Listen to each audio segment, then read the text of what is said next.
Shalom anak-anak kelas 4A dan kelas 4B. Bagaimana kabar anak-anak hari ini? Miss Selvi berharap anak-anak tetap sehat dan tetap jaga kebersihan ya walaupun di rumah, dan selalu berdoa.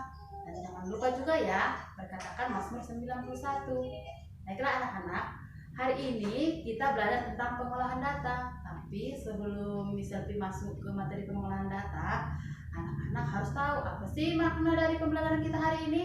Apa sih tujuan pembelajaran kita hari ini? Baiklah, misalnya kita menjelaskan tujuan pembelajaran hari ini yaitu agar anak-anak paham tentang pengertian data, cara pengumpulan data, dan membuat data tersebut ke dalam sebuah tabel. Setelah membuat ke dalam tabel, anak-anak paham cara membaca data dan menafsirkan data dalam bentuk tabel. Sudah paham? Anak-anak, kemarin Miss sudah menjelaskan tentang data. Data, anak-anak masih ingat nggak apa itu data?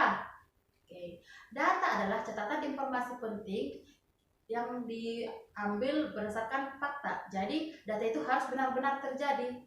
Melalui apa kita dapat data? Oke, anak-anak dapat mencari data, boleh juga dengan angket, boleh juga dengan wawancara. Sudah paham? Setelah anak-anak sudah melakukan wawancara, sudah menyebarkan angket, maka dapatlah kita kumpulkan sebuah data. Data tersebut dapat kita buat menjadi tabel. Jadi dengan tabel, anak-anak sudah paham, dapat membaca di dalam tabel tersebut. Baiklah, seperti yang minggu yang lalu, Miss sudah mengirimkan kepada anak-anak video, yaitu nilai ulangan matematika kelas 4. Jadi kemarin ada 15 siswa yang Miss buat contohnya. Udah? Ini nih tabelnya. Anak-anak boleh lihat nih tabelnya. Udah? Di dalam tabel tersebut, anak-anak dapat melihat bahwa nilai 6 ada 3, nilai 7 ada 6, nilai 8 ada 4, dan nilai 9 ada 2. Udah paham anak-anak? Udah? Oke, setelah demikian, setelah anak-anak sudah membuat ke dalam sebuah tabel, anak-anak sudah paham dengan melihat tabel yang di atas, berarti anak-anak sudah dapat membaca tabel tersebut. Sekarang kita dapat membaca dan menafsirkan data tersebut yang di dalam tabel itu. Boleh kita buat atau kita simpulkan. Yang pertama, kita dapat menentukan data dengan ukuran tertentu. Maksudnya apa? Ini nih tabelnya nih, diperhatikan. Ada nilai, ada banyak siswa. Udah? Setelah kamu lihat tabelnya, dapat disimpulkan bahwa siswa yang mendapat nilai 6 ada 3 orang. Siswa yang mendapat nilai 7 ada 6 orang. Dan siswa yang mendapat nilai lebih dari 7 ada berapa orang? Oke, 6 orang. Kamu perhatikan, yang mendapat nilai 7 lebih dari 7 berarti nilai 8 dan 9. Kamu jumlahkan banyak siswanya.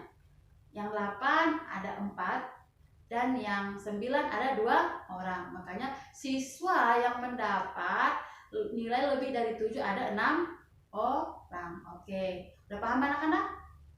Jadi dengan melihat tabel, anak-anak sudah dapat membaca dan menafsirkan sebuah data.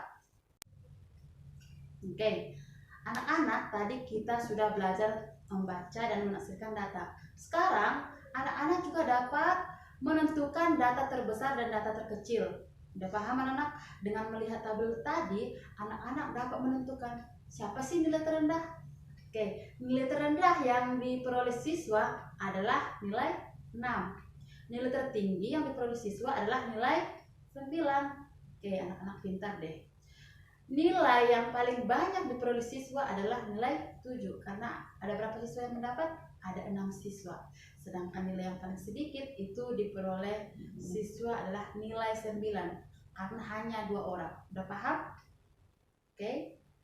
Setelah anak-anak dapat menentukan data terbesar dan data terkecil, oke, sekarang tugasnya mengerjakan latihan 2. Dikerjakan di buku catatan halaman 148. Udah paham anak-anak? Oke, kalau sudah, sekarang boleh dikerjakan. Sampai sini pertemuan kita hari ini. Tetap belajar di rumah ya, karena sebentar lagi kita akan PAT. Udah paham? Salam untuk keluarga. Sekian dan terima kasih. Tuhan Yesus memberkati.